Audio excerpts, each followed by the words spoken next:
여러분 시청자 여러분 안녕하십니까. 차 한잔의 도론도담 시간입니다. 오늘은 적심적불인가 비심비불인가에 대해서 말씀을 드려보겠습니다. 자, 여기 일단은 주변 경관을 한번 보여드리겠습니다. 자, 차문 밖으로, 조수석 밖으로 쫙 보여드리면은 대충 감을 잡으시겠죠, 그죠? LCTV로 뜬 보름달 뭐 이렇게 되겠습니다. 자, 아이고, 자, 우리 보면은 저 보름달을 이제 마음에 비유를 하는 그런 이 분들이 좀 있죠, 그죠?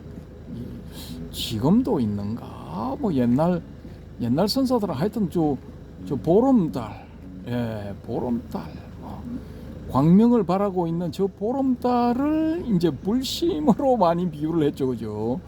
불심으로 많이 비유를 했는데, 과연 저 보름달을 불심으로 지금 21세기에 인정할 수 있을 것인가? 저는 좀 아니라고 봅니다. 왜냐?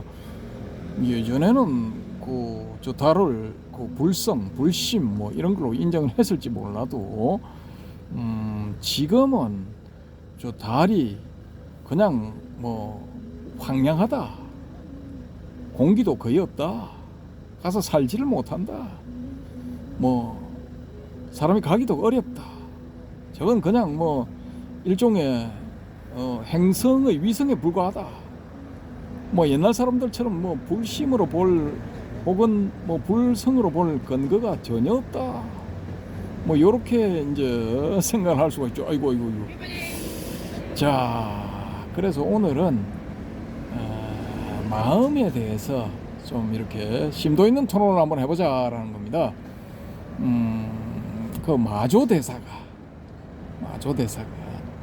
어느 스님이 와서 뭐 이런 문답을 하다가, 야, 적심적불이니라 하니까 오, 예 하고 그냥 그 스님은 돌아갔죠, 그죠? 돌아갔는데 세월이 조금 흐른 다음에 이 마조 스님이 다른 스님을 시켜가지고, 그 인간이 뭐 어떻게 하고 있는가 한번 네가 가서 보되, 적당한 때를 봐서 요즘은 이 마조 스님이 비심비불이라고 하더라라고만 한번 이야기를 해봐라. 그러면 그 인간이 틀림없이 뭐라 할 거다. 그러면 그 말을 나에게 전해다오. 이렇게 해서 이제 밀사를 한 명 파견을 했죠, 그죠? 밀사를 파견했는데 이 밀사가 가서 마조 스님이 시키는 대로 했어. 하니까 이 스님이 이제 뭐라고 하느냐면은, 이 비심비불에 꽂힌 스님이, 이 영감탱이가 미쳤나? 그 영감탱이가 지금은 뭐 비심비불을 하든지 말았든지 간에 나는 적심적불이다, 이렇게 외친 겁니다. 그래서 이제 그 이야기를 듣고 이 밀사 스님이 얼른 또 마조 스님한테 달려와서 사실대로 고해 바쳤죠. 그러니까 이 마조 스님이 오, 매실이 익었군, 뭐 이런 말씀을 하셨다든가 뭐 그렇답니다. 전등록에 전해오는 뭐 전설 같은 이야기 뭐 그런 겁니다. 예. 자, 그만큼 이제 이 당시 선사들은 이제 마음을 중요시했다, 뭐 이런 거죠. 자, 그런데 이 우리 21세기 2024년 그 마음을 아주 중요한 것으로 보고 이제 마음을 깨달아야 된다, 뭐 이렇게 주장한 분, 저 바로 옆에 앉아 있는 해오롬님, 줄기차게 주장했죠. 텅 빈 한마음을 알아야 된다, 뭐 그런 거죠. 자, 왜 그런 주장을 했는가, 우리 해오롬님한테 한번 또 주저리 장광설을 한번 들어보도록 하겠습니다. 자, 해오롬님, 왜 그런 주장을 하신 겁니까? 이게 꼽아갖고 해야 되겠다. 아무래도 좀 불안하니까 이게 금방 끝나면 모르는데 좀 금방 안 끝날 수도 있으니까. 그냥 하세요. 그냥 해도 되는데. 이 배터리가 지금 배터리가 지금 한 18%, 예. 18% 정도 남았습니다.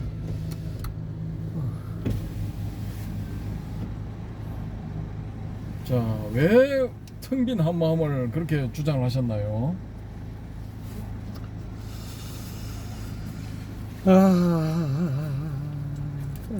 그게 뭐라고 말할 게 뭐랄까 마음이라 해도 맞지 않는데 그거를 과거에 이제 조사님들이나 선사님들이 그 마음이라는 그 용어를 개념을 써가지고 하는 바람에 사람들이 다 이제 계속 마음을 가지고 이제 사용했는데 이제 반야신경에는 또 이제 공이라는 말을 쓰면서 하길래 저는 이제 반야신경의 공을 텅 빈 한마음으로 해석을 하다 보니까 우리 방거사님이 자꾸 이렇게 텅 빈 한마음 하면서 사실 텅 빈 한마음이라도 제가 이렇게 개념으로 마음이라 하면 또 이 마음에 사람들이 꽂힐까봐 텅 비어 있다 앞에 이제 관용사 형용사를 붙여서 텅 비어 있는 마음이다. 그러니까 텅 비어 있는 한마음이라는 것은 어떻게 보면은 달리 이야기하면 마음 없는 마음이다 이렇게 또 뒤에 또 마음이라는 또 말을 또 붙이죠. 그러니까 마음 없는 마음이다 하고 이제 제가 말하는 텅 빈 한마음은 마음 없는 마음하고 똑같은 이꼬르가 되는 건데 그것도 어차피 텅 빈 한마음이든 뭐 마음 없는 마음이든 무심지심이든 어차피 이것도 다 개념으로 이 말로 갖고 우리말로 언어로 만들어 놓은 거기 때문에 정확하게 엄밀하게 이야기하면은 텅 빈 한마음도 틀렸고 마음 없는 마음도 틀린 거고 어떻게 보면 개념의 장난이랄까요. 그런데 그거를 뭐 언어로 표현하다 보면 석가모니도 아마도 석가모니 부처님도 당신이 깨달은 바를 뭐 어쨌든 간에 깨닫고 보니까 이게 생사가 본래 없는 텅 비어 있다는 그런 어떤 사실을 확실하게 깨달아서 이거를 표현해야 되는데 표현하기가 참 어려워서 아마 처음에는 뭐 좀 깨달은 바를 중생을 위해서 조금 이렇게 한번 계시 열어 보여주라 하니까 처음에는 마다하시다가 나중에 이제 재석천이 부탁했다 합니까? 누가 부탁해 하는 바람에 이제 포문을 여셨는데 그래갖고 뭐 한 45년 어떤 사람은 35년 살아 기공하실 때까지 열반에 드실 때까지 설법을 다 하시고 자기가 깨달은 바를 다 끄집어내 놓고 나중에는 또 나는 한마디도 한 적이 없다 또 이렇게 또 말을 하셨던 걸로 저는 알고 있거든요. 이게 뭐냐면 그 첫과 마무리 또 중간 이거를 잘 살펴보면은 석가모니도 그런 말은 당신이 한 그 어떤 깨달아서 보리수 나무 아래에서 한 소식 하시고 그 이후에 수십 년간 했던 그 법에 또 제자들이 또 끄달릴까봐 또 뭐랄까 끄집어낸 말의 개념에 또 끄달릴까봐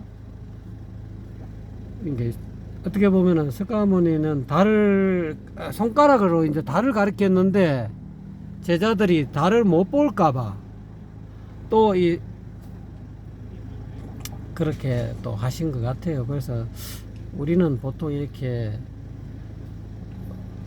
법문을 누가 잘 한다든지 또는 유창하게 한다든지 하면은 다 거기에 대체적으로 유튜브도 보니까 참 유창하게 말하고 재밌게 말하고 뭔가 멘트가 참 현대에 맞게 성인이 성인들도 깨달은 보따들도 이 여세출이 세상의 어떤 그 시대적인 상황에 맞는 용어를 사용해서 사람들이 알기 쉽게 또 사람들이 즐겁게 사람들이 접근하기 쉬운 어떤 용어를 사용해야 되는데 참 그렇게 용어를 참 현대 젊은이들이 맞는 그런 용어를 사용해서 젊은이들이 어떤 그런 주목을 끌 수 있는 그런 용어를 사용하는데 그 용어를 사용하기가 참 쉽지 않더라고요. 그래서 석가모니는 그래도 그 당시에 여러 가지 육사외도라든지 그 당시에 수많은 사람들이 집중했던 그 용어를 전부 다 사용해 가지고 당신이 만든 용어는 몇 개 없는 것 같아요. 없는데 어쨌든 간에 그 용어들을 잘 편집해서 그 용어의 좀 미진한 부분 또는 그 용어의 좀 잘못된 부분을 어떻게 보면 교묘하다 할까요? 어떻게 보면 아주 정밀하게 그 용어들을 사용해 가지고 자기가 말한 자기 나름대로의 자기 철학을 완성했다 할까요? 그 연기라는 말도 어떻게 보면 그 당시에는 뭐 용어가 있었는지도 모르겠지만은 뭐 다른 의미 있었지만은 그 용어를 조합해 가지고 뭐 연기라는 말을 창출했을 가능성도 있거든요. 그래서 어쨌거나 간에 현 상황을 이 자연계에서 자기가 바라보는 인식론적으로 어떻게 보면 서가모니는 어떻게 보면 이 세상의 모든 뭐 12처에서도 그런 이야기 뭐 내입처, 외입처는 그러니까 이 12가지 이외에는 뭐 이 세상에는 이게 전부 다다. 6내입처와 6외입처 이거 이외에는 아무것도 없다. 이거 이외에 다른 것을 설정한다 하면 이거는 경계가 아니기 때문에 그럴 리가 없다라고 이제 그렇게 말씀하시는 것처럼 그런 어쨌거나 간에 이 세상의 모든 진리를 확연하게 자기가 깨달은 바를 드러내기 위해서 완벽하게 어떻게 보면은 이 진리의 어떤 법상을 이렇게 체계를 자기 나름대로 완성을 하신 분 같아요. 그래서 저도 이 불교 공부하면서 특히 교리 공부하면서 참 어려운 점이 많았었는데 그 개념 자체를 파악하기가 쉽지 않았어요. 뭐 그러다가 이제 나중에 뭐 수십 년 흐르고 또 어쩌다 보니까 또 뭐 반야신경도 해석하게 되고 하다 보니까 그 공이라는 단어를 텅 빈 한마음으로 하는 것이 가장 무난한 것 같더라고요. 그래서 그 반야신경 뭐 오니 뭐 색적시공 공적시세 그냥 텅 비었다라고 이렇게 공하다라고 그렇게 이해하기는 그 뒷부분 그 뒤에 나오는 구조라고 이렇게 서로 조금 더 회통을 하기 위해서 텅 빈 한마음을 쓰는 것이 안 좋겠나 해서 그렇게 제가 이제 용어를 사용했고요. 또 이제 나아가서는 이제 선불교에 와서 또 특히 이제 우리 방거사님은 이 선불교의 대가시니까 선불교에 와서는 이 언어를 끄집은 텅 빈 한마음이라 해도 어떻게 보면 제가 어떻게 보면 저는 언어적인 개념적인 사족을 쓴 거거든요. 그러니까 이거를 가지고 타박을 하면은 저는 타박을 받을 수밖에 없어요. 이 세상의 모든 뭐 깨달은 사람들 또는 석가모니를 할지라도 운문이라는 운문선사도 깨치고 보니까 석가모니가 한 것이 조금 사족을 붙인 것이 지나지 않았다는 거죠. 그러니까 이제 그런 어떤 뭐 과격한 단어를 썼지 않겠느냐. 자기가 깨닫고 보니까 석가모니는 나올 필요도 없었고 말할 필요도 없었는데 한마디 할 때 아마 운문 선사는 막 30방 뭐 이래도 30방 저래도 30방 하듯이 30방 치고 싶은 마음이 있었지 않겠느냐. 그래서 저는 이제 텅 빈 한마음이라는 말을 끄집어낸 것이 어쨌든 간에 세상 사람들이 부처님이 깨달은 바 또는 선지식들이 깨달은 바를 드러내기 위해서는 개념을 하지 않을 수밖에 없다. 근데 개념을 사용하되 마음이라 하면은 또 마음에 또 끄달릴까봐 텅 비었다 하면 또 텅 비었다는데 또 끄달릴까봐 그래서 그 개념을 뭐 진공묘유라는 개념을 제가 한번 자꾸 쓰는데요. 진공이라 하면 사람들이 진공에 빠져버리고 묘유라 하면 묘유에 빠지니까 이 진공묘유라는 그런 말을 같이 쓰는 거와 마찬가지로 마음이라 하면 마음에 떨어지고 비었다 하면 빈 것에 떨어지기 때문에 이거를 또 저는 제 나름대로 텅 빈 한마음 이렇게 또 편집을 해서 또 그렇게 용어로 사용했는데 이것도 배가 있습니다 사실은. 그래서 뭐 텅 빈 한마음이라는 말을 사용한 것 같습니다. 야, 여기서 질문. 혹시 그 대성기신론의 1심, 2문, 3대 할 때 그 1심의 영향을 받은 것인가? 또 하나는 뭐냐면은 원효대사의 1심 사상의 영향을 받은 것인가? 그 점에 대해서는 좀 어떻게 생각하십니까? 그 한마음 여기서 이야기하는 한마음은 대성기 신론의 그 일심하고 또 상통합니다. 한 마음에는 이제 생멸문과 진여문이 있기 때문에 깨달은 사람 입장에서는 뭐 생멸문, 진여문이니 이것이 전부 다 한 통 속으로 이게 구분할 수 없는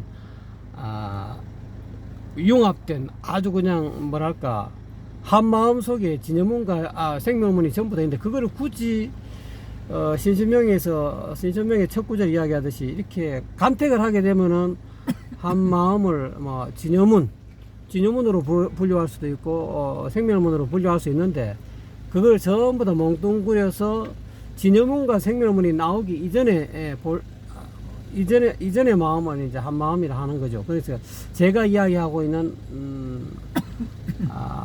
텅 빈 한 마음이라 이야기했을 때 그 한 마음은 대성기 신론에 있는 이 한 마음과 같다라고 해도 과언이 아니죠. 거의 같다라고 볼 수 있죠. 근데 이제 앞에 이제 형용사를 붙였으니까 대성기 신론에서 이야기하고 있는 그 일심은 자꾸 일심을 이야기하다 보면 또 일심이 어떤 실체적 존재로 또 말로 표현하다 보니까 일심으로 표현했는데 사람들이 대성기 신론을 공부하다 보면 일심이라는 게 어떤 실제적 존재로서 어떤 있다라는 그런 어떤 또 쪽으로 빠져버리면은 그게 중도가 안 되고 우리 방거사님이 항상 주장하듯이 서가열의 부처님은 중도를 표방하는데 중도가 안 되고 일심이라는 유에 빠지기 쉽기 때문에 앞대가리에 제가 또 텅빈이라는 말을 잡아 넣어서 그거를 전부 다 같이 포함하는 뜻으로서 그렇게 사용했는데 나중에 이제 다 여러분들도 뭐 한 소식 하시면은 제가 한 말에 어폐가 있다라고 분명히 이거를 뒤에 뭐를 이렇게 그 운문선사가 서가모니 부처님 출연 자체, 서가모니 부처님 그 말씀하시는 자체 가지고 뭐 이렇게 타박을 하듯이 저도 아마 타박을 받을 수밖에 없는 그런 용어였는데 방거사님이 이게 굉장히 텅 빈 한 마음이 굉장히 마음에 안 드신가 봐요. 안 드시지만은 어쨌거나 간에 그렇게 해야만이 제가 생각하건대 이 불교가 지금 뭐 초기 불교와 선불교가 지금 뭐 서로 막 대척점을 가지고 서로 싸우는 것 같기도 하고 또 요즘 뭐 너무 이 선불교 쪽 대성불교 선불교 이런 쪽으로 스님네들이 이제 거의 막 무시해버리고 오히려 현재 조계종에 있는 불교의 흐름이 그런 선불교의 어떤 그런 불교가 아니고 다시 초기 불교가 되는 그런 흐름으로 가다 보니까 사람들이 이쪽이든 저쪽이든 한쪽으로 기울이지 말고 전부 다 융합해서 조금 더 이렇게 멀리 객관적으로 바라보면은 전부 다 이렇게 아우를 수가 있지 않느냐. 그래서 그런 차원에서 어설프게 한번 편집해 봤습니다. 그 원효대사 1심 사상. 네, 내나 원효대사 1심 사상도 모르겠습니다. 원효대사님의 그 1심 사상도 아무래도 당신이 뭐 대성기실론을 봤다라고 해도 과언이 아니겠죠. 분명히 봤을 겁니다. 그러다 보니까 그 양반도 이제 당나라 구법 갈 때 의상 대사하고 같이 가면서 해골물을 먹으면서 심생종종법생이요 심멸종종법 내리로구나 그거를 깨달았기 때문에 그 양반이 이야기하고 있는 원효대사가 이야기하고 있는 일심도 대성기신론에서 이야기하고 있는 일심과 다르지 않다라고 저는 보고 있거든요. 그래서 뭐 원효의 일심이나 대성기신론의 일심이나 뭐 제가 이야기하는 텅빈 한마음이나 다르지 않다. 용어만 약간씩 이렇게 뉘앙스가 조금 엄밀하게 구분하면 조금씩 차이가 날 수가 있겠죠. 그렇지만 저는 이제 그걸 전부 다 몽뚱그려서 그렇게 사용했습니다. 예, 뭐 자세한 설명 감사합니다. 이번에는 주저리는 아니고 또 필요한 엑기스적인 그런 측면만 말씀을 해주신 것 같습니다. 일단은 뭐 답변의 진위는 그 차치하고 답변 방식은 만점 100점 드립니다. 아주 잘하셨네. 과분합니다. 과분. 자, 근데 이 텅 빈 한마음에 왜 제가 자꾸 이렇게 시비를 거느냐? 시비 거는 거죠. 걸 수밖에 없는 게 왜 걸 수밖에 없느냐? 아까 원효 대사가 이제 이 토굴인지 아니면은 다 허물어져가는 무덤인지 거기서 심생적 종종 법생, 심멸적 종종 법멸을 깨달았다. 뭐 이렇게 돼 있잖아요, 그죠? 네. 그러면은 여기에 분명히 심멸이 되어야 되는 거야. 심멸이 되고 나야 종종 법멸이 되는 거죠, 그죠? 이런 이게 이 순서상 그렇잖아요, 그죠? 순서가 아니고 신멸 이꼬르 종종법 멸이죠. 심멸 신멸이 되면 종종법이 멸하는 게 아니고 신멸 이꼬르 종종법 멸이라니까. 요 독특한 이론인데. 예, 어쨌든 간에 신멸이 되어야 된다는 거는 인정을 하십니까? 그렇죠. 예. 근데 이제 요 건에 대해서는 이제 다시 한번 검토를 해봐야 될 것 같고, 저는 이제 신멸이 되질 않으면은 종종 변멸이 일어나질 않는다 이래 보거든요. 일단은 이제 신멸이 선행되어야 된다 이런 쪽이고, 이게 이제 심을 이야기하는 가장 이제 이 대표적인 케이스가 선불교에서는 직지인심 견성성불이죠, 그죠? 너의 마음을 바로 이야기를 일러줄 테니 성품을 보고 성불을 해라, 뭐 이런 거잖아요. 자, 그러면은 이때 우리가 일반적으로 알기는 심을 보면은 요게 이제 우리의 본성이다 이거야. 우리의 본성이기 때문에 요 심의 이제 밝은 면, 말하자면 어두운 면이 아니라 밝은 면, 혹은 이 청정한 면, 요런 걸 보면은 이제 성불을 한다. 뭐 이렇게 이제 대부분이 알고 있죠, 그죠? 요건 뭐냐 하면은 이제 열애청정선, 열애청정식 이런 거야. 그러니까 이 열애장에 있어서의 오염된 측면이 아니고 오염되지 않은 측면, 그것을 이제 이렇게 보면 된다. 그것을 보면 돼. 그 의미가 바로 이제 직지인심이다. 그러니까 우리 마음의 때묻지 않은 측면, 순진무구한 측면, 요 측면이 바로 그것이 불성이고, 그걸 이제 우리가 딱 보게 되면은 우리의 성품을 보는 것이고, 그리하여 이제 성불을 하게 된다. 이런 대충 이런 경로입니다. 요쪽으로 또 밝으신 우리 이 바람의 금객님, 요 좀 자세히 또 코멘트를 해주시기 바라고요. 우리 이 자유항공님도 실체험에서 요런 상황에 대해서 캐치를 하셨는가? 요걸 또 이렇게 좀 코멘터리를 해주시기 바랍니다.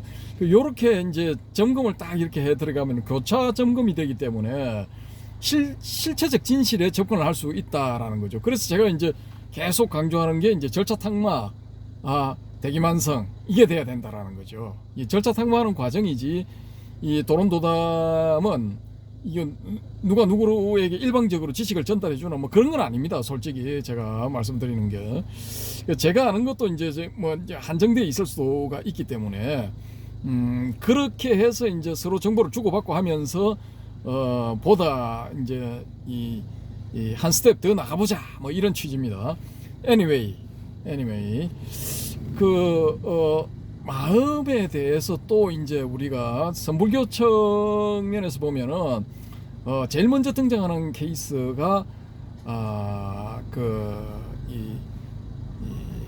소위 말하는 달마가 동쪽으로 온 까닭의 주인공 달마 대사가 딱 이제 양무제하고 문답을 하고 나서 서로 뜻이 안 맞으니까 양장을 건너죠.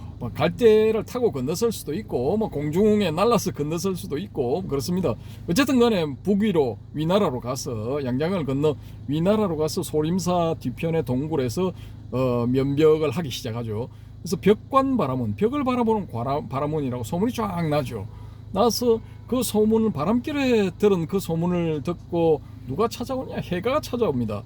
그 해가가 되기 전에 신광이라고 그랬죠. 저도 이제 우리 해오롬님한테 이 한 수 배운 건데, 신광 맞죠, 그죠? 신광인데, 그 신광이 이제 이 달마스님을 만난 거야. 그래서 처음에 이제 막 밖에 서 있으니까 클깃 쳐다보더니만은 뭐 아는 척도 안 해. 그럼 며칠 뒤에 또 탁 이렇게 돌아보니까 그대로 있어. 그래서 나가보고 문답을 해요. 그래 하고 뭐 어떻게 저떻게 이제 법이 이제 뭐 시끼야 네가 구한다고 구하고 뭐 싫다고 버리고 뭐 그런 게 아니다. 뭐 이렇게 좀 비싸게 굴죠. 그러니까 이 해가 스님이 자기 한쪽 팔 탁 잘라서 바쳤다. 뭐 이런 이야기가 있죠. 그죠? 피가 뚝뚝 떨어진 곳에서 파초 같은 그런 뭐 식물이 솟아났다. 뭐 그런 전설 같은 이야기. 근데 어찌됐건 간에 그렇게 사제 관계를 맺고 난 다음에 그 해가가 질문을 하잖아요. 그때 신광이지, 신광. 이 양반이 질문을 하는데 마음이 괴로워요. 사부님 마음이 괴로워요. 이 마음을 어떻게 안 괴롭게 해주실 수 없습니까? 그러니까 야 그럼 해줄 수 있지. 내야 뭐 그 전문가 아니가. 내 해줄게. 그 어떻게 하면 되는데요? 일단은 있잖아. 내가 그 문제를 너의 문제를 해결해 줄 테니까 그 마음을 한번 가지고 와봐. 그걸 딱 갖고 오면 있잖아. 내가 쌈박하게 해결해 줄게. 뭐 그렇게 하는 겁니다. 근데 이 뭐 일주일, 열흘, 보름, 뭐 한 달 찾아봐도 이 마음이 어디 있는가 알 수가 없어. 그래 이 신광이 이 벽공바라문한테 이야기를 해. 아니 그래 뭐 아무리 찾아봐도 찾을 수가 없습니다 하니까 이 벽공바라문이 달마대사가 야 제자야 내 이미 너의 그 괴로운 마음을 없애버렸느니라. 너의 마음에서 괴로움을 없앴느니라 하는가 뭐 하여튼 뭐 그런 비슷한 이야기를 해요. 거기서 이제 신광이 딱 알아차리지. 이게 내가 그동안 사기였구나. 이 마음이란 게 이게 원래는 없는 건데, 우리의 그 사고작용에 불과한 건데 이게 뭔가 있다고 보고 내가 속았구나. 이걸 알아차린 거야. 그 눈치를 딱 깠지.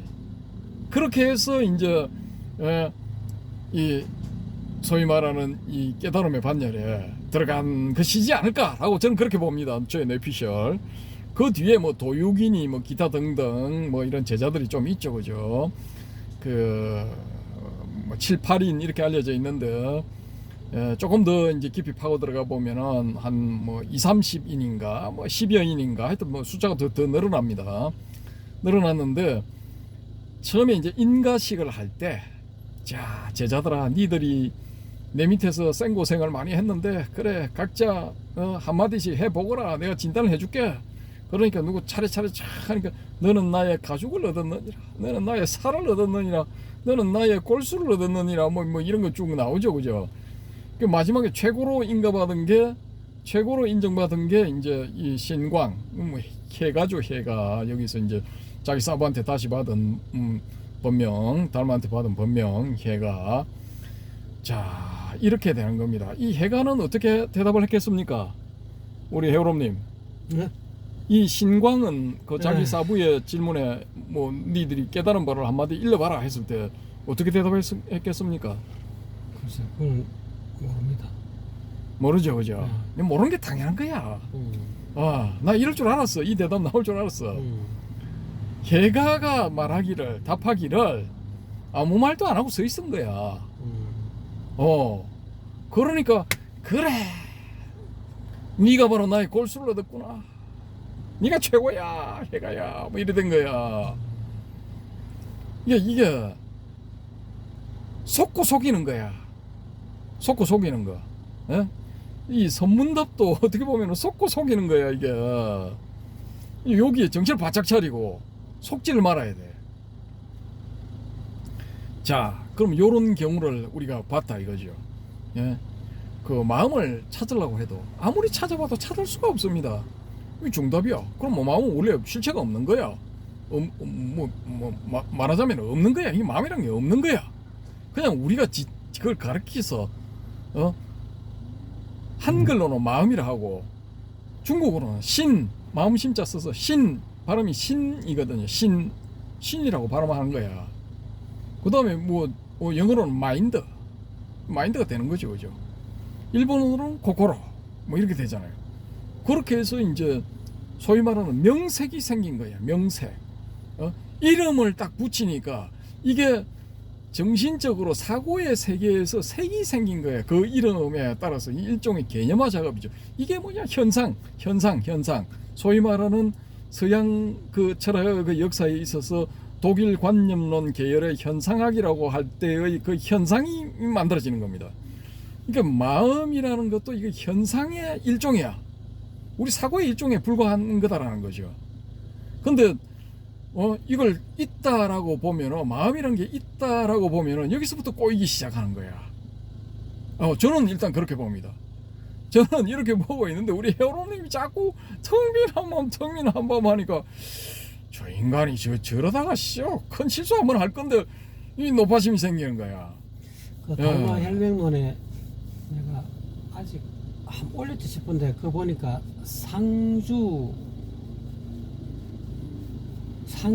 늘 머무르되 무소주 이런 말을 했거든요. 달마 혈맹론이 안에 그거를 전번인가 요번에 한 게 올리는 거 보니까 마음에 대해서 설명을 이렇게 늘 머물러 있어대 무소주라 이렇게 표현했어요. 머무르는 바가 없다. 이 두 가지를 한꺼번에 쓰셨더라고. 그래서 그렇구나. 늘 머물러 있어대 머물러 있는 바가 없는 게 그게 마음이라. 그렇게 표현한 것 같아요. 그게 우리 회오롬님이 이게 이제 이렇게 보면 이제 글자 뜻만 이렇게 쫓아간다. 뭐 저는 이렇게 보는데 그게 예전에 이제 지금도 유명한 이분이 이제 교수님이고 이제 정년퇴직하셨나 그런데 그러고 그쪽 그 유식 계열의 전문가다라고 하는 분인데 한 20년쯤 전에 이분이 이제 원효의 이장의라는 게 있어요. 아주 난해한 한자들로 구성되어 있는 그런 내용인데 그런 저술인데 거기에 대해서 번역을 했어. 그래서 제가 잠깐 봤어. 보고 이제 파악을 딱 했는데 그때 당시에 제가 보기에는 이분은 글자의 뜻만 알지 글자 너머는 모르는구나 이렇게 딱 느꼈거든요. 그래서 마침 이제 제 3자가 저한테 그 사람에 대한 평가를 해달라고 의뢰를 했길래 제가 이 말을 했더니만은 그분도 정확하게 보고 있다 라고 말씀을 하시더라고요. 그분은 이제 중간 쪽으로 좀 밝은 분인데 이제 그런 말씀을 하셔요. 그러니까 이게 상주 무소주라는 말은 우리 회오름님이 방금 하신 대로 그렇게 해석할 수도 있어요. 근데 제가 봤을 때는 항상 이제 머물러라 이거야. 상주 항상 뭐 상주한다는 계속 있는다는 거죠, 그죠? 근데 무소주 특정한 장소를 정해서 머무르지는 마라 이겁니다. 머무르되 항상 머물러 있대. 특정한 장소를 정해서 머무르지는 마라라는 거야. 그럼 이걸 아까 말하는 그 독일 관념론적으로 이 접근을 하면은 개념에 착하지 말라는 거예요. 개념에 천착해버리면은 이 일을 그르친다라는 거야. 어떤 특정한 개념, 마음이라면 마음이라는 개념, 정신이라면 정신이라는 개념, 또 우리가 일반적으로 보고 있는 뭐 기타 등등 여러 가지 이 개념들, 예를 들어 뭐 학교라든지 뭐 선생님이라든지 이 과수원, 뭐 사과, 기타 등등 우리가 일상에서 보는 그런 것들이 있죠. 집이라든지 부동산이라든지 아니면은 밥 먹는 이제 밥, 반찬, 나물, 기타 등등 시금치, 이름 종류만 다 붙어 있잖아요. 이름이 사실은 이름 없는 게 거의 없어. 이름이 없는 건 사실 실제에 존재하지 않는 거야. 실존하지 않다고 볼 정도로 이름이 다 거의 다 붙어 있어요. 요거를 저는 이제 명색이라고 일단 보는 거죠, 그죠? 12연기도 이게 우리의 이 개념 안에서, 우리의 사고 안에서 이게 작용하는 거라고. 유전면 환멸물이라는 것도 우리의 개념 안에서 작용하는 거거든요. 근데 이게 두 가지를 나누면 양극단으로 나누는 거기 때문에 그 두 가지로 나눠 가지고 유전문은 버리고 환멸문을 취해야 된다. 이것도 한 극단을 취하는 거기 때문에 이것도 중도에 어긋나는 거예요. 요 중도 전문가, 중도의 최고 전문가 우리 바람의 검객님 코멘트 부탁드립니다. 저는 일단 그렇게 봅니다. 그렇기 때문에 이걸 유전문 환멸문으로 봐서 유전문 버리고 환멸문 택해서 이거 저기 열반의 세계에 간다 이렇게 주장하는 사람들은 저는 일단은 사이비 도장을 쾅 찍어드립니다. 사이비 도장. 저도 모르는 새끼가 아는 척하네 이렇게 저는 보는 거죠. 그리고 이 12연기의 가장 맹점은 뭐냐? 무명이야, 무명. 이게 간단한 거잖아요, 사실은. 무명에서 쭉 전개를 해가지고 12개 끝에 가서 유생 노사까지 다 해가지고 삼세 양중 인거로 풀든지 뭐 주저리 할 필요가 뭐가 있어요, 이게. 무명이면 무명을 딱 넣고 무자를 딱 떼고 명의 상태로 만들든지 아니면 무명 자체를 없애버리면 되지. 뭐 복잡하게 정리할 필요가 뭐가 있습니까? 그냥 야 우리 이 인간의 개념에 무명이라는 게 있으니까 요 무명 인간의 정신세계에 또아리를 털고 있는 이 무명을 없애버리면 너는 성불하느니라. 고의 세계를 건너서 열반의 세계를 가느니라. 이게 얼마나 단순 명쾌합니까? 복잡하게 할 필요가 없어. 간단하게 이렇게도 할 수 있는데 왜 그렇게 복잡하게 전개를 해가지고 그걸 신주단지 모시듯이 모시고 그걸 가지고 자꾸 설명을 하려고 하죠. 그래서 제가 이 초기불교 하는 분들 알로보는 이유가 다 있는 거야. 그분들은 12연기를 가지고 그걸 신주단지 모시듯이 모셔가지고 그걸 가지고 계속 연기법의 대표적인 케이스하고 뭐 이렇게 들이대는데 이게 제가 봤을 때는 이거 뭐 초등학교 수준도 안 되는 것 같다 이거지. 그거는 이제 선불교에서는 방거사님 말씀대로 일단은 그 방거사님 말씀은 이제 단계가 좀 높아져 가지고 연기를 어느 정도 알고 나서 알고 보니까 밑에 행식 명색 유기 촉수 뒤에 건 다 소용없고 무명만 없애버리면 끝난다는 것은 그건 뭐냐면은 이미 어느 정도 교리를 어느 정도 12연기의 교리를 알고 보니까 나머지 거는 이미 뭐 순간 역할을 통해서 다 아는 거니까 핵심은 뭐 말대로 무명에서 무만 없애버리면 밝을 명이 되지 않습니까? 그러니까 그게 수행의 핵심이고 직지인심 견성성불의 핵심인데 사람들은 초기 불교는 그 무명타파의 정신을 솟지 않고 그 뒤에 12연기 전체 개념적인 어떤 흐름 마음속에 개념이 어떻게 형성이 되고 그 개념으로 인해서 그 생로병사가 일어난다는 그런 유저문의 어떤 연기 자체를 한번 꿰뚫어 봤으면 그걸 버려야 되는데 초기 불교에서는 그걸 안 버리고 그걸 가 신주단지 모시듯이 그걸 알고 있으면 뭐 크게 뭐 깨달은 것처럼 그게 실질적으로 방거사님 말씀대로 그게 맞는 말이거든요. 그게 중요한 그거는 일종의 뗏목에 불과하기 때문에 이미 건너가서면 이제 밑에 거는 이미 순간 역할을 통해서 한꺼번에 다 알기 때문에 다음 행식 이거는 필요가 없고 그냥 무명만 타파해버리고 늘 불성이 눈앞에 여여하게 드러나는 그 어떤 선의 상태 또는 뭐 그것이 묵조선에는 늘 회광방조하는 그런 상태 또는 화두선에서는 이먹고가 늘 눈앞에 여여하게 드러나는 상태 이것이 수행의 핵심인데 이 초기 불교 하시는 분들은 너무 그 법집에 끄달려 가지고 법까지도 뗏목까지도 버려야 되는데 그걸 가지고 그걸 알아야 붙다가 된다 하면서 계속 그걸 갖고 울고 먹고 하는 그 자체는 사실은 잘못된 거거든요. 그거를 지적해 주시는 것 같아서 저도 굉장히 마음이 기쁜데 근데 그런 부분에 떠나가서 어떻게 보면은 그 무명이 무엇인가에 대해서 초기 불교 경전을 보면은 예를 들어서 여러 가지가 나와 있어요. 어떤 것을 무명이라 하는가 그 가운데 선과 불선을 모르는 것도 무명이고 그 다음에 어떤 것이 수승하고 어떤 것이 열등한 것이 모르는 것도 무명이고 고지멸도를 모르는 것도 무명이고 연기를 모르는 것도 무명이고 무명의 종류가 굉장히 많아요. 근데 선불교적으로 접근하면은 불성을 모르는 게 명심견성 자기 본성을 확연하게 보지 못하는 그 자체가 이제 선불교 쪽으로 올라가면 그게 무명이거든 사실은. 제가 보건대는 자기 불성과의 조화를 못하는 게 그게 무명이야. 그게 핵심인데 초기 불교 믿는 주창하는 양반들은 무명에는 별로 관심이 없어. 밑에 그 행식 명성 유깁 이거로 해서 어떻게 해서 행이 생기고 식이 생기고 명색이 생기고 유깁이 생겨서 촉이 일어나고 그 뒤에 거를 이제 자기 나름대로 뭐 전정 사유를 통해서 파견했다 이 말이지. 그게 이제 그걸 보면은 다른 사람들은 진짜 너무 대단하거든. 왜 그거를 진짜 실질적으로 전정사유 해가지고 12연기 안에 있는 그 뒤에 뒤에 생로병사 우비고뇌가 일어나는 그 상황을 머리카락 우리 방금사님 말씀대로 머리카락 홈파듯이 파갖고 그거를 철저하게 이렇게 밝혀낸다는 것 자체도 진짜 대단한 건데 그거 대단하지만 선불교가 하면 다 그 필요 없어. 다 그냥 거추장스러운 거야. 근데 이제 초기 불교에서는 그거를 뭐 요즘 뭐 나름대로 드러내가지고 막 철학적으로 학문적으로 연기법을 드러내가지고 하니까 이제까지 전혀 하지도 않는 양반 전혀 불교계에서 그런 걸 드러낸 게 없는데 그거를 드러내놓으니까 너무 높아 보이는 거지.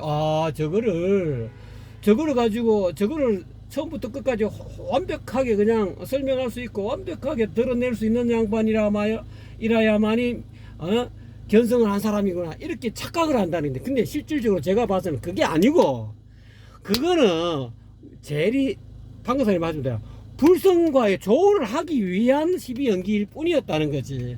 핵심은 다 버리고 연기법 다 버리고 사제 다 버리고 늘 명의 상태로 있는 게 그게 선불교고 그게 참 부처가 석가모가 이야기하고 싶은 게 그런 것이었지 않느냐. 저는 이제 그걸 이야기하고 싶고 또 방금사님도 그걸 이야기하고 싶은 것 같은 그런 느낌이었는데 어쨌거나 간에 우리 불교가 이제 제대로 나아가려고 하면은 그 연기법 그거 뭐 깨달을 수도 있고 못 깨달을 수도 있고 그런데 그거 몰라도 연기법 몰라도 그냥 불성과 조언만 하면 돼. 그냥 일자무식권이라도 그냥 늘 명심견성하고 늘 그냥 한순간에 그냥 어느 날 순간에 그냥 이게 뭐 옛날에 그 누굽니까 육조대사가 의무소주 이생기심 그거 말 한마디 듣고 툭 안 그러면 뭐 대나무가 돌을 던졌는데 그게 대나무에 탁 맞아가 탁 소리 나는 바람에 그게 이제 불성과 조가 됐다.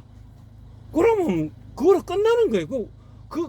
그렇게 해서 한소식 한 사람한테 12연기가 어떻고 뭐 사성제가 어떻고 뭐 삼법인이 어떻고 그거 다 어떻게 보면은 방금사님 말씀대로 그거 뭐 다 개소리고 헛소리고 그 주장서는 사족이다 이 말이야. 이미 그 위에 늘 눈앞에 여유하게 불성이 드러나고 늘 좋아하는 사람한테는 모든 교설이 다 그냥 그 주장서는 뗏목이고 손가락에 불과하다는 거지. 늘 그 사람은 달을 바라보고 늘 달을 밝히고 있기 때문에 그러니까 이 불교의 어떤 그런 가닥을 그런 식으로 이끌어줘야 되는데 초기 불교에서는 너무 그게 아니고 12연기 그 안에 들어있는 그 어떤 철학적인 어떤 그 어떻게 밝혀내는 그게 이제 자랑거리라. 그래 되어서는 이게 불교가 나는 발전은 안 된다고 봐요. 그건 다 내버리고. 근데 우리 저 해오름님도 뭐 이렇게 좀 저거 하면은 12연기하고 뭐 또 오원 뭐 이런 거 가지고 쭉 설명하잖아. 그거는 왜냐하면은 제가 설명하는 이유는 그거를 바로 선불교에서 이야기하는 그거를 바로 이야기하면 사람들이 조금 어려울 것 같아서 그거를 부연 설명하려 하다 보니까 12연기를 끄집어낸 것에 불과지. 내가 그거 12연기를 여러분들도 그거를 확연하게 순간 역관을 해야 붓다가 될 수 있다. 한소식 할 수 있다. 그런 의미가 아니라니까요. 아씨 변명처럼 들리네. 변명이 아니라 내가 원래 그런 의미로 그런 뜻으로 내가 신신명도 나름대로 강의하고 했는데 방금사님은 이미 그게 이제 워낙 이제 초기 불교의 너무 현학적인 사람들의 뭐 교수진이라든지 안 그러면 스님들 중에서 연기법 하나 깨뜨렸다고 너무 현학적으로 막 자기가 진짜 뭐 한수시간 뭐 경허선사라든지 안 그러면 경봉스님처럼 막 도가 높은 사람처럼 그렇게 행동하니까 그게 너무 막 짜증이 나고 머리에 그냥 찌끈찌끈하니까 연기라는 말만 들어도 그냥 생 짜증이 나는 거야. 그냥 그래서 이제 그러한 행동 그렇게 이제 저에 대해서 비판도 하시고 또 초기 불교라든지 여러 가지 교리에 대해서 아마 방사님이 뭐 삼법인도 건드리셨고 연기법도 건드리고 여러 가지 사성제 발종도 우리가 도론도담하면서 많이 건드렸잖아요. 그 말을 저는 이해는 하는데 그러다 보니까 서로 접점이 잘 안 맞아서 그런 것일 뿐이지 제가 지금 와서 이제 변명 아닌 변명을 합니다. 방사님 그 견해가 맞다니까. 그렇게 돼야 된다니까. 그게 틀린 게 아니고. 근데 저는 이제 이 초기불교 하시는 분들한테 예전에 이제 뭐 선후배들한테 이제 저는 직격탄을 날리니까 많이 단도직입적으로 물어봤어. 그래 유전문 환멸문 하는데 당신 그거 해가지고 아란 됐습니까? 이렇게 딱 물어봐. 그러면 얼굴이 시뻘개지면서 굉장히 당황해 전부. 그러니까 그게 이제 그거 뭐냐면은 방사님이 그 제대로 짚어주는 거거든요. 그게 진짜 연기법의 핵심이 그거잖아요. 안 됐습니까? 연기법 알고 이해하고 해오해갖고 이게 알아안 되는 게 아니라는 것을 방사님이 대신 이야기해 주는 거니까 그 진짜 좋은 일침이란 말입니다. 그게 꼭 필요해요. 그래서 제가 이제 이거 저거를 하는 이유가 이게 뭐 절에서 각 사찰에서 만든 그 뭐 불교 교양대학 뭐 그런 거 있잖아요, 그죠? 예. 거기서 이제 교리를 이제 좀 배운 분들이 저한테 썰을 풀어 정확하게 이제 탁 하면서 이제 마치 제자 하나 이제 가르치는 것처럼 학생 가르치는 것처럼 쫙 썰을 풀어 딱 하고 이제 썰을 풀었을 때 이야기를 제가 이제 하죠. 그 말씀을 잘 들었는데 그래 유전문 환멸문 해가지고 안 됐습니까? 살림에 보태져서 살림살이가 좀 나아지셨습니까? 그럴 필요가 없어. 그냥 바로 직격탄 해야 돼. 안 됐습니까? 그다음에 사제팔정도 그거 참 잘 알고 계시는데 아란입니까? 딱 물어봐. 바로 물어봐. 그러면은 말을 못해. 그 다음에 당황해가지고 말을 못해. 응? 아란 아니거든. 지가 그건 잘 알고 있거든. 그 다음에 그 밑에 수다원, 그 다음에 사다함, 아나함, 아라한 이렇게 되잖아요, 그죠? 소위 사상팔배의 성인 사위 거기에 대해서 어디에 해당됩니까? 이렇게도 묻거든요. 그걸 물어보면은 뭐야? 그 어떤 사람은 첫 번째는 뭐 된 것 같은데요. 뭐 이런 사람들도 있고 감히 내 아란이다 말을 못 하는 거야. 석가가 이야기하고 싶은 거니 방사님이 그게 핵심. 석가가 만약에 이 현실에 있다면은 방사님처럼 그렇게 아마 질문했을 거예요. 내가 연기를 이야기한 게 바로 그거다. 네가 알아도 됐냐? 내가 그냥 너가 연기 그거 가지고 놀아라고 내가 가르쳐준 게 아니다. 이제 그렇게 지금 방사님이 하신 말씀이 그런 의미로 저는 들리거든요. 근데 이분들이 이제 왜 제가 왜 그렇게 물어보냐 그 이유가 다 있어요.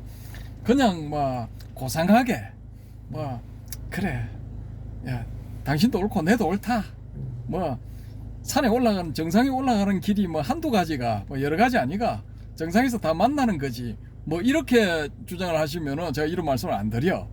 근데 우리 대한민국에 초기불교 하시는 분들은 한 20년쯤 전부터인가 대성불교를 못 잡아먹어서 난리야. 예? 완전히 이거는 조사들의 도고 이건 사기고 사이비 불교고 이거 완전히 엉터리야. 내 주변에 있던 사람도 10년 해도 안 된다 하고 20년 해도 20년 화두 들었는데도 실패했다는 그런 사람들 수두룩빽빽하다 이런 이야기를 하는 거야. 그래서 제가 이제 역으로 묻는 거야. 당신들은 그렇게 초기불교에 대해서 빠삭하게 알고 있는데 왜 아라한이 못 되냐 이거야. 당신들 이론대로라면 말안 돼야지. 초기불교 그 12연기를 그렇게 순간 역관을 잘잘 깨는데 무명이 탁 타파돼서 아란이 돼야 되지 않냐. 근데 그걸 왜 안 되는데? 사제의 당신들이 이야기하는 그런 주장의 논리는 명확하잖아. 고진멸도 집에 의해서 고가 생기니까 이걸 멸해가지고 도에 열반에 이르자 이거잖아. 근데 그렇게 명확한데 경로가 왜 당신은 그렇게 이 고가 다 사라진 니르바나에 못 이르느냐 이거지. 당신들이 우리한테 화두 해봤자 그거 대도 안 하는 건데 그거 백날 잡고 물고 늘어지고 있다라고 공격하는 거랑 내가 당신들한테 물어보는 거랑 이게 질문이 똑같은 질문 아니냐. 다를 게 뭐가 있냐. 한번 대답해봐라. 그래 우리 선종의 화두파들은 당신들 말만 따라 5년 해도 안 되고 10년 해도 안 되고 15년 20년 해도 안 되는 사람들 비일비재하다. 절비하다. 당신들 말이 맞다. 당신들이 봤을 때는 이거 불교도 아니고 이거 불교 비스무리하게 해가지고 무늬만 불교고 알맹이는 저 도교 비스무리한 거 이렇게 볼 수도 있다. 있는데 그럼 우리가 역으로 당신들한테 한번 질문을 해보자 이거야. 당신들이 그렇게 당신들이 말하는 그런 소위 5위 100법 내지 5위 75법에 기초한 그런 사상적인 교리적 전개가 그게 부처님의 진실한 말씀이라고 그러는데, 아니 그래 그런 진실한 말씀을 달달 꿰고 있는 달통에 있다시피 한 당신은 아란이 됐냐 이거야. 아란이 못 되면은 1단계 성인의 1단계 위인 수다원이라도 들어가야 될 거 아니냐. 당신 들어가냐? 물어보면 말을 못해. 자신 있게 이야기하는 사람 한 명도 못 봤어. 그러니까 그게 이제 삶에 응용이 돼가지고 자기 살림살이가 돼야 되는데 그냥 머릿속으로 알고 그 불법의 교상을 머릿속으로 교리를 알고 있다는 거 보이지. 이제 이제 등산 가려고 모든 것을, 그러니까 어떻게 보면은 초기 불교, 저는 비유를 이렇게 하고 싶어요. 방사님 그 말씀 참 잘하셨는데, 초기 불교를 공부하고 교리를 공부하는 것은 등산을 가기 위해서 만반의 준비를 하고 있는 것이다. 근데 이제 우리 방사님 하죠. 네 등산에서 꼭대기 올라갔냐 이 말이야. 너 밑에 제일 밑에 있으면서 아직 올라가도 안 하면서 뭐 출발도 안 했으면서 뭐 너 꼭대기 와서 야호 부르고 있어? 이제 그런 의미로 지금 들리거든요. 예, 뭐 그 비슷한 거, 예. 비슷한 건데 이제 제가 일단 저는 이제 제가 봤을 때는 이 초기 불교 교설들이 이게 너무 사기성이 높다 이거야. 엉터리. 예를 들어 가지고 12연계에 있어서 초입 부분 무명 이걸 다른 말로 한번 바꿔보세요. 무명 우리 해롬님. 미혹을 혹. 그렇지. 이제 뭐 그 정도지. 네. 근데 저는 이게 이 무명을 뭐로 보느냐, 이걸 마음으로 봐요. 예. 이 무명의 정체는 마음이다 이거야. 이 마음이 내 마음 나도 몰라 할 때 그 마음, 그런 마음이 있다면 이건 무명의 상태야. 이 마음이 없어져야 돼. 조금 더 정확하게 표현하면 유심. 유심? 무명은 곧 유심. 유심이 아니고 그냥 심으로. 그냥 심으로 하시랍니까? 심으로 보면 저는 되고. 좀 풀어서 유심. 유심이 곧 자꾸 무명이다. 이거 선종은 길어지고 이런 거 싫어하거든요. 간단 명료. 맞습니다. 요 심으로 딱 봐버리면은 요게 이제 이 해결이 될 기미가 보인다라는 거지. 맞아요. 우리가 요 가만히 있는데 힘이 요동을 치거든. 맞습니다. 화두 든다고도 앉아 있으면은 마음이 저절로 요동을 쳐. 맞아. 그러면 이게 이제 요동을 치면은 이게 마음이란 게 이제 이 작용을 하는 거거든요. 그렇죠. 이 마음이 있는 거야. 그럼 여기서부터 온갖 생각들이 파생이 다 돼. 아이씨, 지금 선방에 앉아가지고 또아리 들고 앉아 있는데 화두 든다고 앉아 있는데 무자 화두는 잘 안 들리고, 혹은 무자 화두가 들리더라도 그 한 면에 비집고 들어와가지고 집에 있는 애기 엄마는 지금 잘 있을까? 우리 딸내미는 뭐 하고 있을까? 내가 가스레인지 그거 꼭꼭 잠그라 했는데 잘 잠그고 있을까? 뭐 요런 게 이제 오는 거야. 아씨, 다음 달에 우리 애 등록금 내야 되는데, 이거 대학 등록금 내야 되는데 해제비 뭐 좀 받아야 되는데 이런 거 요런 게 이제 비집고 들어오면은, 그런 게 일어나면 그게 이제 마음이야. 이제 무명이지, 무명. 무명은 제가 보기에는 이게 마음이야. 그래서 저는 이제 신멸이 되질 않으면은 이게 안 된다는 거야. 사사십육 다 틀린다는 거야. 일이 제대로 되려면 일단은 신멸이 돼야 돼. 예. 이게 전에 천수경 구절 말씀드렸죠, 그죠?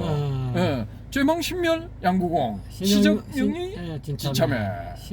심양멸시 제영망. 그렇죠. 그러니까 마음이 일단은 멸해야 이게 뭔가가 이루어지는 거야. 맞습니다. 저 역시 제가 이제 이런 말씀을 드리는 거는 제 체험상 이게 고요해지더라는 거지. 이게 움직이질 않고.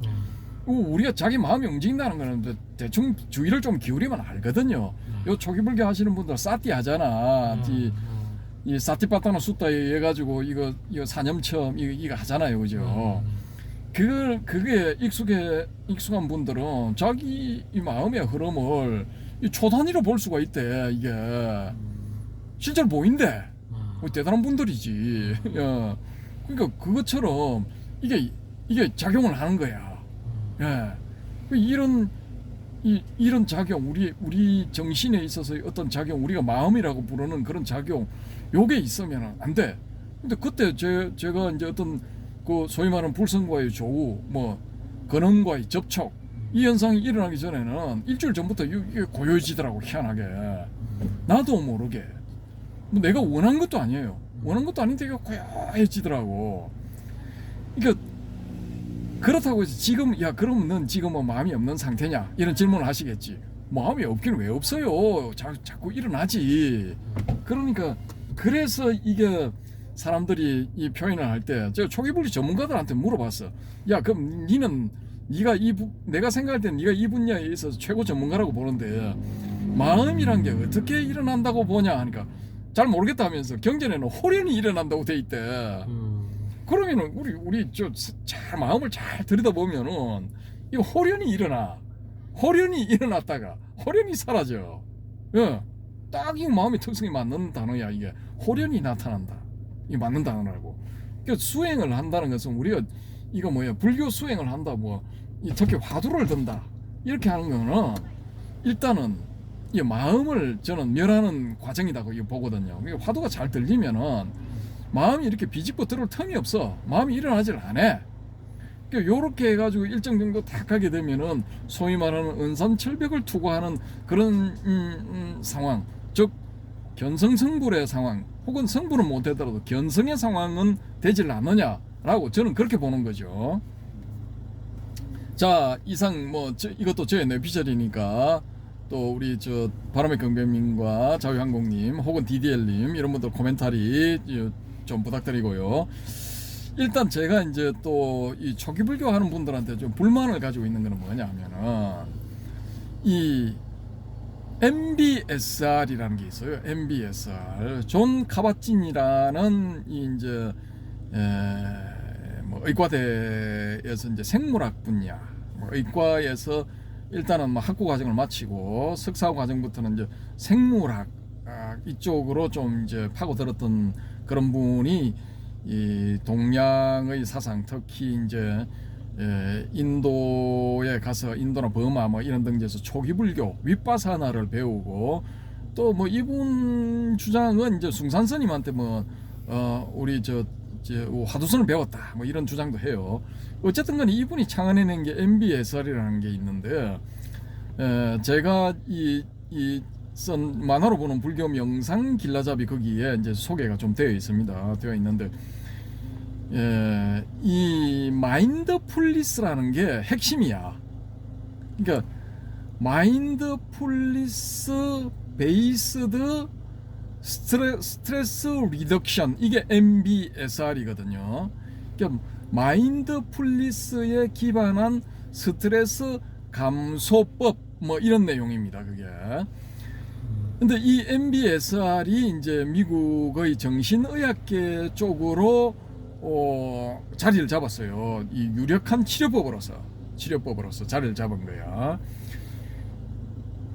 근데 이 핵심은 뭐냐 하면은 이분들이 마인드풀리스가 이제 핵심이라고 보는데 요게 어떤 단어의 번역어냐 하면은 사띠라는 단어의 번역어예요. 이 사띠를 이분들은 마인드풀리스라고 번역을 했어.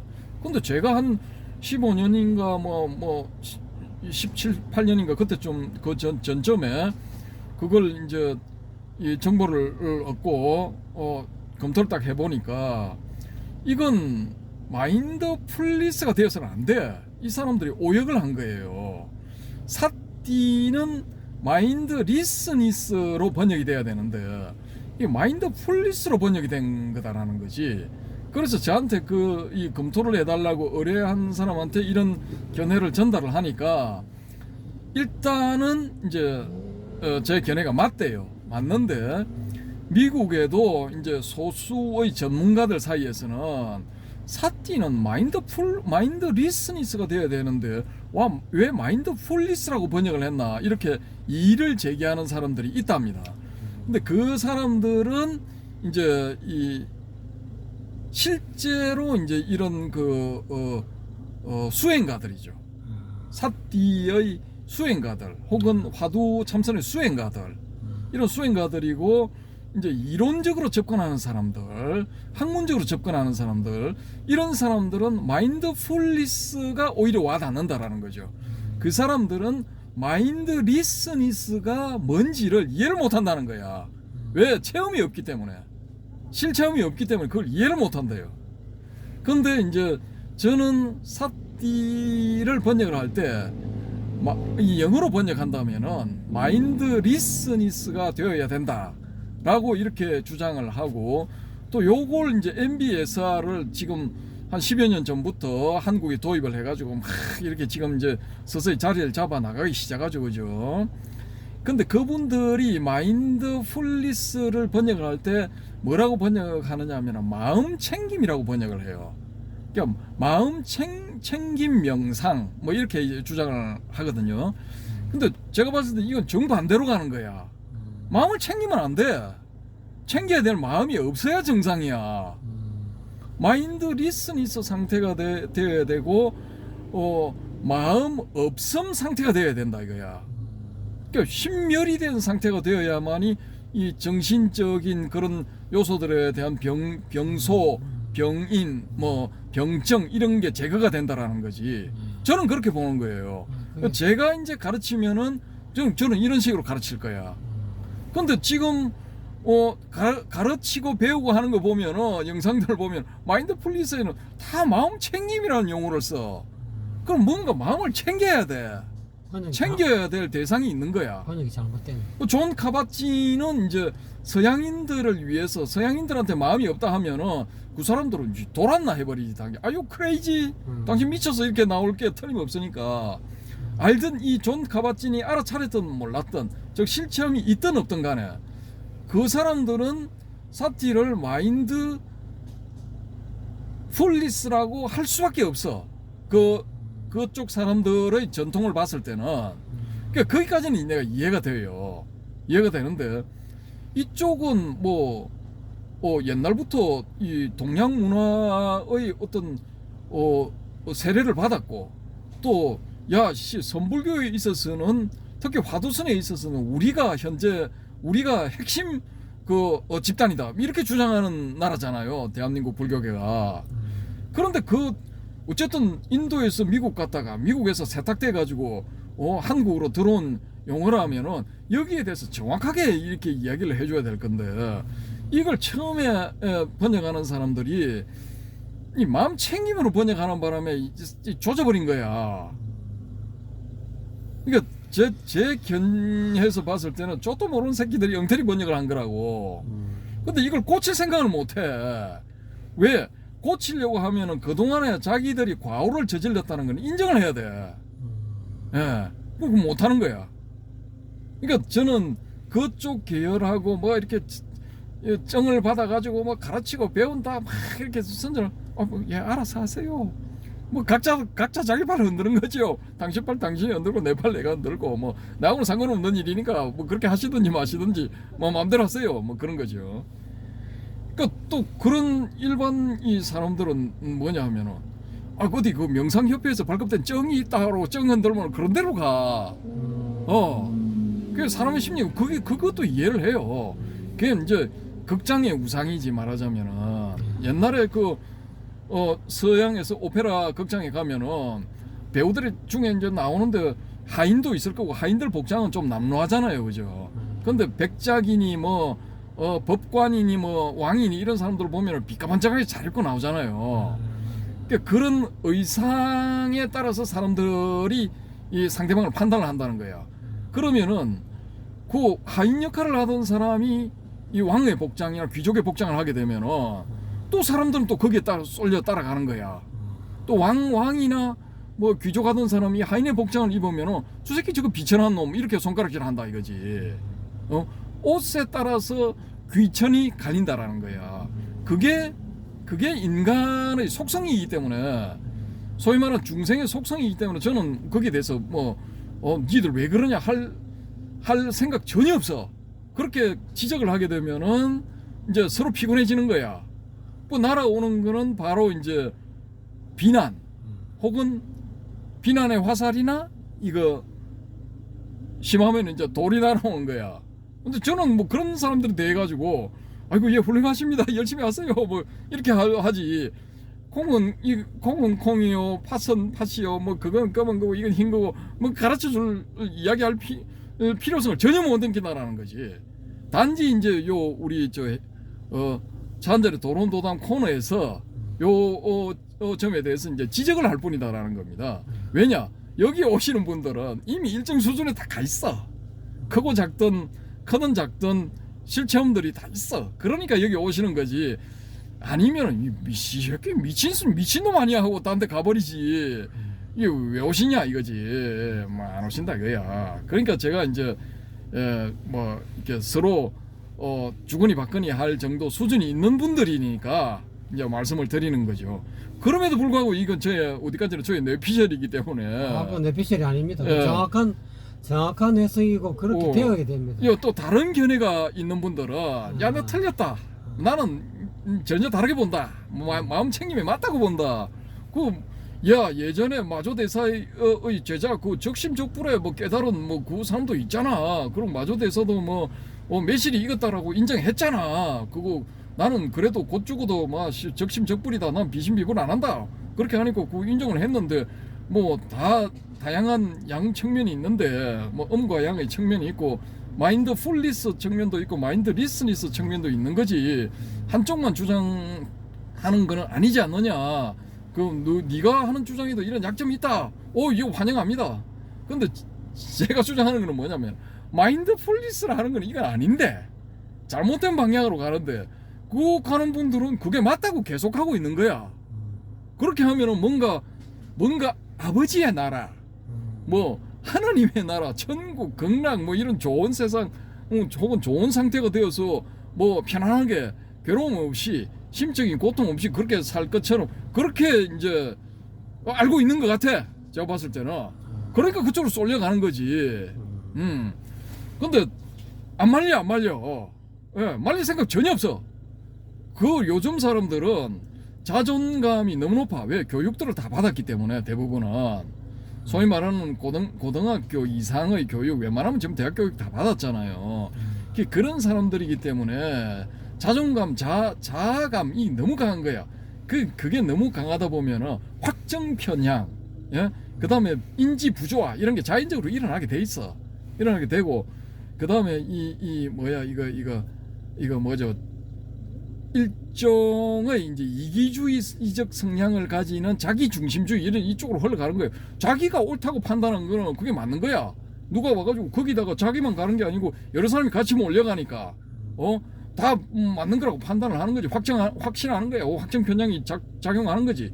거기다 대놓고 당신도 틀렸고 당신 무리도 틀렸고 저 앞에 그 선두로 가는 주새끼 저거 향도가 미친놈이다 저거 전혀 엉뚱한 방향으로 이끌고 가는데 당신들 왜 벼랑으로 가고 있냐 혹은 불구덩이로 가고 있냐 정신 차려라 이렇게 하면은 그거 듣는 사람 무지하게 기분 나쁘지. 이런 미친놈이 하고 이제 뭐 가던 길 가라 뭐 이렇게 반응이 나오죠. 그죠. 그런 성향을 제가 잘 알기 때문에 아이고 예 뭐 아무 소리 안 해. 그냥 가서 벼랑으로 떨어지든지 물구덩이에 빠지든지 뭐 바다에 빠져가 허우적대 가지고 뭐 어떻게 되든지 전혀 신경 안 써. 예. 뭐 각자 자기 알아서 하는 거지. 예. 자, 혹시 그런데 마인드풀리스 열심히 닦다가 지나가다가 이 영상 보시는 분들 잘 한번 생각해 보시기 바랍니다. 이럴 때는 이제 전정사유가 필요한 거야. 고요한 곳에 가서 잘 생각을 해봐야 되는 거야. 저 미친놈 말이 맞는 건가? 혹시 우리가 이거 잘못된 길로 가는 거 아닌가? 요점에 대해서도 한번 잘 고려를 해보시고 내린 결론이 아니다 우리 길이 옳다면 계속 하시면 되는 거고 아이씨 저 새끼 말이 뭐 미친 소리 같지만 어떻게 정합성이 좀 있는 것 같네. 이런 생각이 살짝 드시면은 뭐 우리 저 헤어롬의 도론도담 영상 맨 첫 번째 건강중부터 시작해가지고 120개입니까? 지금 110개입니까? 한번 쫙 다 한번 보시라니까.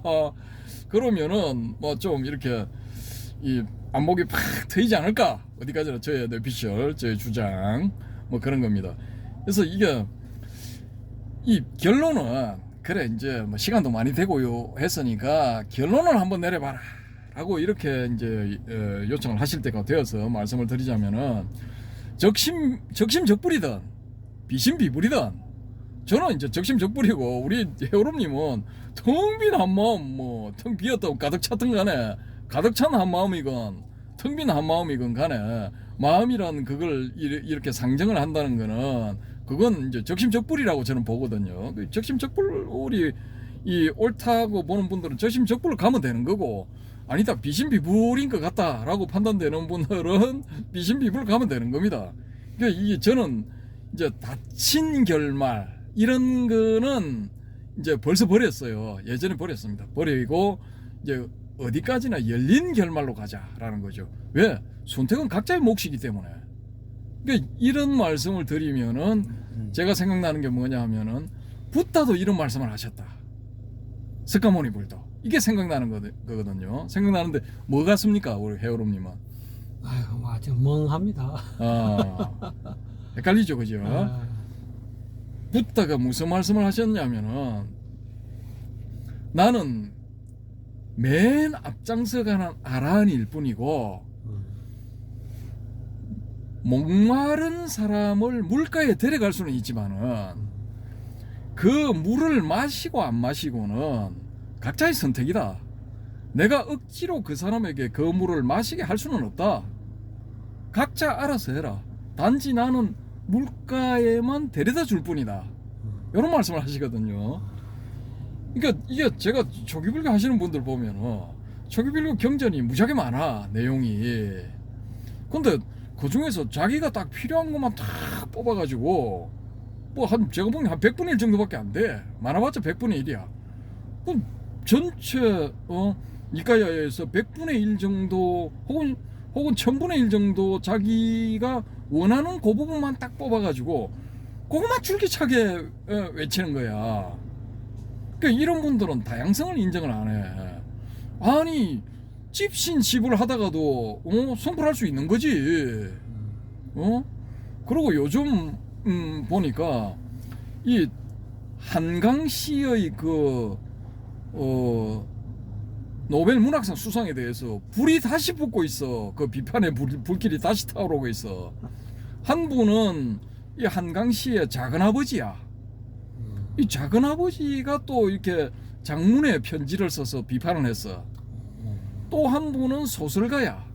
이 소설가가 옛날에 이 한강시가 받았던 문학상에 대해 가지고 문학상 수상에 얽혀 가지고 자신이 겪었던 일을 예시로 들면서 또 비판하는 그런 케이스가 나왔어요.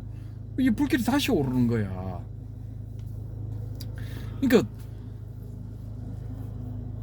이게 각자 알아서 하는 거예요. 각자 알아서. 제3 제가 또 강조하는 게 선택은 뭐 각자가 하는 겁니다. 그 잘못된 선택을 했을 경우에 오는 그 과보도 본인이 받아야 되는 거고, 잘된 선택을 했을 때 오는 과보도 본인이 받는 거죠, 그죠? 다른 사람이 받는 거 아닙니다. 그러니까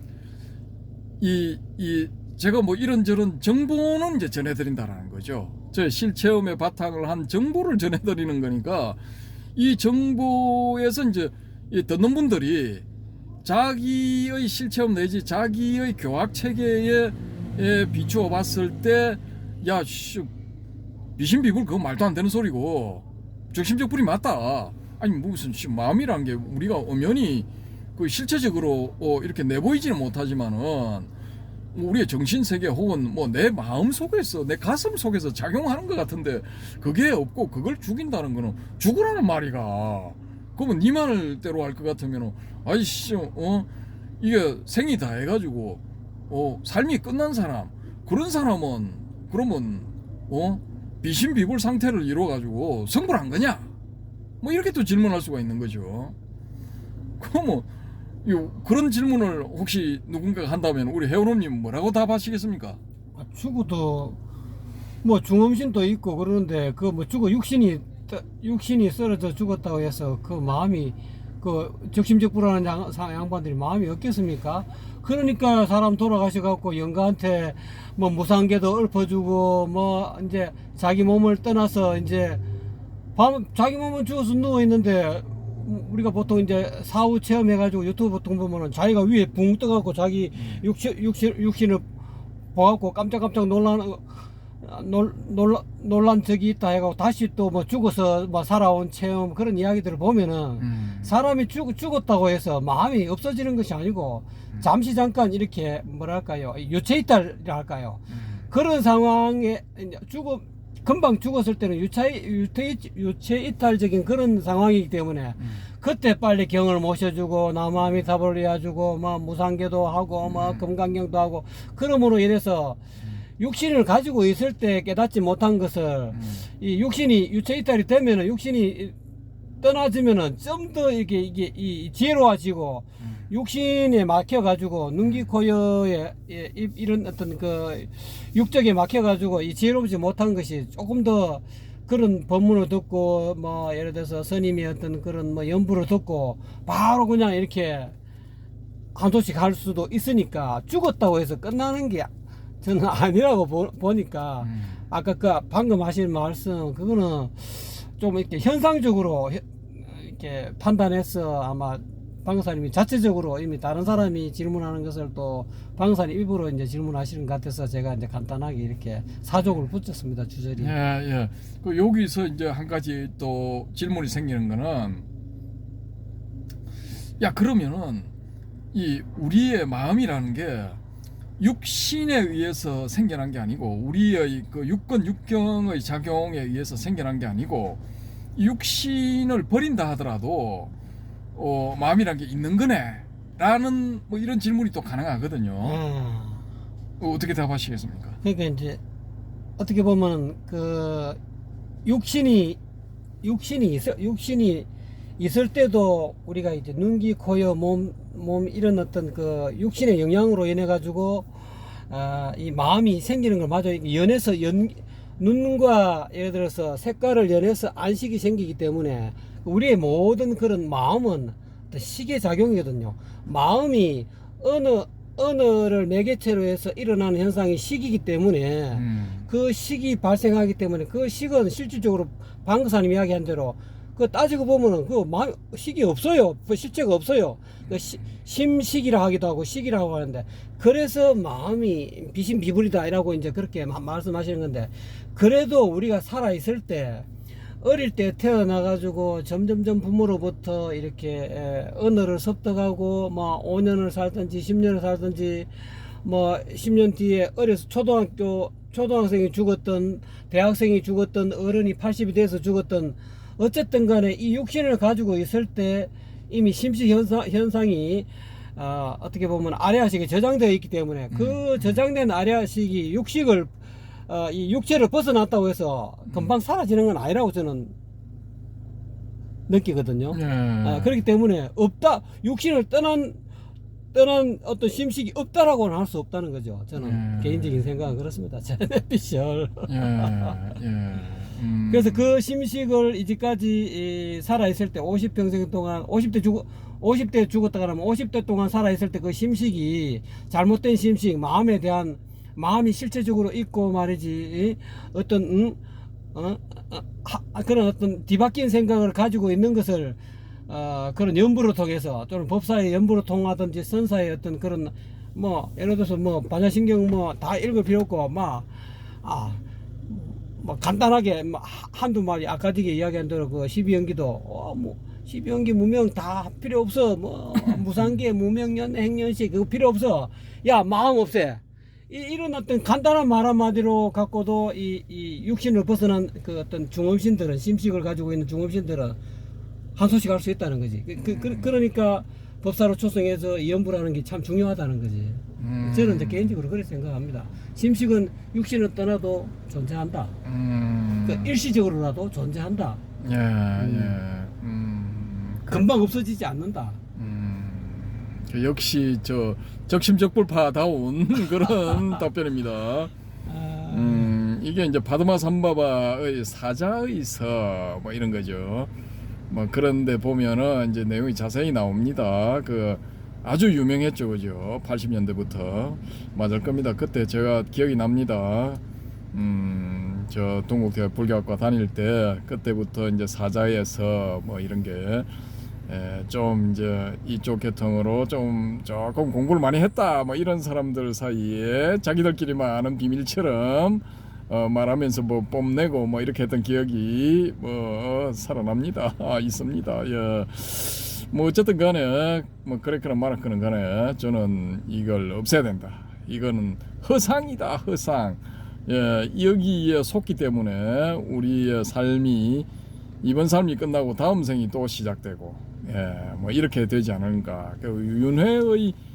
윤회를 이제 이어가게 만드는 핵심적인 요소가 바로 이 마음이지 않을까. 저는 일단 그렇게 봅니다. 그래서 저는 이제 비신비불 마음이라 해도 안 되고 부처라고 해도 안 된다. 이거 두 개를 다 이거 쳐버려야 된다. 마음에도 끄달리지 말고 부처에도 끄달리지 마라. 뭐 요런 주장. 뭐 전형적인 뭐 선가에서 나오는 그런 주장입니다. 뭐 무일물이죠. 소위 말하는 무일물. 어떤 물건이라 해도 맞지를 않다. 뭐 그런 겁니다. 자, 어쨌든 간에 뭐 이렇게 이 주저리 또 설명하면서 뭐 비신비불, 적심적불 뭐 일단은 토론을 한번 해봤습니다. 해봤는데 이게 참 어렵습니다. 뭐 태도를 명확히 하기가 힘듭니다. 이 말 들으면 이 말이 맞는 것 같고 저 말 들으면 저 말이 맞는 것 같고 뭐 그렇습니다. 그래서 뭐 그렇다고 해서 거기에 대해서 뭐 전혀 뭐 열등감 가지실 필요는 없고 그게 정상입니다. 왔다 갔다 하는 게 그게 정상입니다. 요 말 들으면 요 말이 맞는 것 같고 저 말 들으면 저 말이 맞는 것 같고 요래야 이게 정상이다라는 거죠. 그렇게 가다가 왔다 갔다 하다가 어느 순간에 뭐 해결이 되지 않을까. 저는 일단 그렇게 봅니다. 그래서 뭐 1차 적심적불 비신비불에 대한 토론 나름대로 해봤는데요. 아이고 이걸 뭐 1시간 넘어 들고 한 손으로 들고 있었더니만 막 쥐가 납니다. 쥐가. 그래서 지금 이 화면이 좀 떨리는데 야 어쨌든 간에 뭐 이런 식으로 우리 차 한잔의 도는 도담은 이어져 갑니다. 언제까지 제가 지금 대충 뭐 잡고 있는 시간은 한 10년 정도. 지금 1년 좀 넘어왔죠, 그죠? 2년 다 돼가나 뭐 그런데 한 10년은 해야 되지 않을까 뭐 그런 예측이고 건강이 허락하는 한 10년. 꼭 거기 지난번에 또 우리 헤어롬님한테 제가 약속드린 1만 개를 올려야 된다. 1만 개를 올릴 거다. 뭐 그것도 이제 뭐 일단은 목표에 들어 있습니다. 뭐 10년이 20년이 되고 뭐 20년이 30년이 되고 하다 보면 이제 10,000개 정도 올라갈 수도 있겠죠, 그죠? 한번 해보는 겁니다. 어쨌든 그렇습니다. 그래서 뭐 이런 영상을 보시고 1시간 반, 1시간 20분 넘어 시간 낭비했네 뭐 하시는 분도 계실 거지만은 그래도 뭐 이 별종들의 의견을 한번 들어봤다. 혹은 뭐 저기 국토의 동남방에 있는 촌딱들의 의견을 한번 들어봤다. 뭐 이렇게 생각해 주시면 감사하겠습니다. 그리고 또 이 댓글들 코멘터리 코멘트 많이 주시기 바랍니다. 솔직히 말씀드려가지고 우리 저 바람의 금객님도 이제 나름대로 지금 이 가르침을 주시는 거고 자유항공님도 마찬가지입니다. 뭐 실체험에 근거한 날카로운 그런 어떤 이 견해라면 견해라 할 수 있겠죠, 그죠? 혹은 가르침이라면 가르침이라 할 수 있고, 그런 말씀들을 해주시고 계시는데 뭐 고맙게 생각합니다. 언젠가는 이 신세를 갚아야 될 건데 제가 뭐 신세를 갚아보려고 열심히 노력을 하고 있는데 잘 안 됩니다. 더 양해를 좀 해주시기 바랍니다. 자, 어쨌든 간에 이것으로 1차 적심적불 비신비불 토론을 마치고요. 다음 또 적당한 기회가 될 때 제가 생각할 때는 한국의 선사분들 고대 선사를 소개해드리고 그 다음에 근대 내지 현대 한국의 선사들 소개해드릴 때 그때 또 2차 토론을 하면은 격렬하게 벌어질 것 같습니다. 그건 우리와 시대를 공유했던 경봉 스님, 또 구산 스님, 성철 스님 이런 분들의 견해를 중심으로 한번 토론을 해볼 생각이기 때문에 그렇다는 겁니다. 어쨌든 뭐 이후로도 기대를 해주시고 응원을 해주시면 고맙겠습니다. 감사합니다, 헤어롬님. 감사합니다.